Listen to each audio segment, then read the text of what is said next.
جی وعلیکم السلام ورحمۃ اللہ وبرکاتہ۔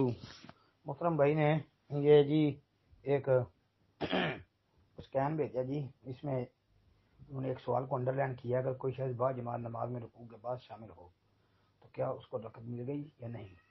اگر جواب لکھا جی، اگر امام کو رکوع میں ہاتھ چھوڑنے سے پہلے نمازی اللہ اکبر کہہ کر گھٹنوں پر ہاتھ رکھ لیتا ہے تو اسے رکوع مل گیا۔ نبی علیہ السلام نے فرمایا، جب تم نماز کے لیے آؤ اور ہم سجدہ میں ہوں تو تم بھی سجدہ کرو، اسے شمار نہ کرو۔ جس نے رکوع پا لیا تو اس نے نماز یعنی رکعت پا لی۔ ابو داؤد 893۔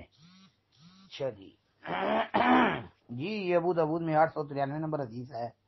اس کے علاوہ یہ روایت اور بھی کتابوں میں آتی ہے، دارقطنی، بہقی وغیرہ کے اندر بھی، لیکن بھائی یہ دلیل بننے کے قابل نہیں ہے۔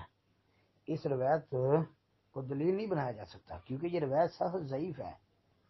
اس کی سند میں راوی جی یحییٰ بن ابی سلیمان ہے۔ اس کے بارے میں محدثین نے اچھی رائے قائم نہیں کی، بلکہ محدثین نے اس پر جرح کی ہے۔ امام بخاری رحمۃ اللہ علیہ نے اسے منکر الحدیث قرار دیا ہے، اور امام بخاری رحمۃ اللہ علیہ کا مشہور و معروف قول پہلے بھی بڑی دفعہ میں نے عرض کیا ہے کہ امام بخاری فرمایا کرتے تھے، کل من قلت فیہ منکر الحدیث فلا تحل الروایت عنہ، کہ جسے میں منکر الحدیث قرار دے دوں، اس سے روایت لینا حلال اور جائز نہیں ہے۔ تو یہ شدید جرح ہے اس پر، بلکہ یہ روایت صحیح ابن خزیمہ کے اندر بھی موجود ہے 1622 نمبر پر، اور امام ابن خزیمہ رحمۃ اللہ علیہ نے فرمایا ہے کہ دل اس سند پر مطمئن نہیں ہے، اس لیے کہ یحییٰ بن ابی سلیمان کو میں جرح و تعدیل کے حوالے سے نہیں پہچانتا۔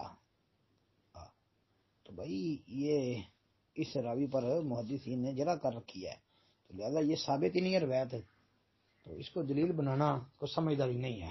اور اس کے علاوہ بھی جو ہے کوئی ایسی روایت پایا ثبوت کو نہیں پہنچتی جس سے یہ ثابت ہوتا ہو کہ رکوع میں ملنے سے رکعت ہو جاتی ہے۔ السلام علیکم ورحمۃ اللہ۔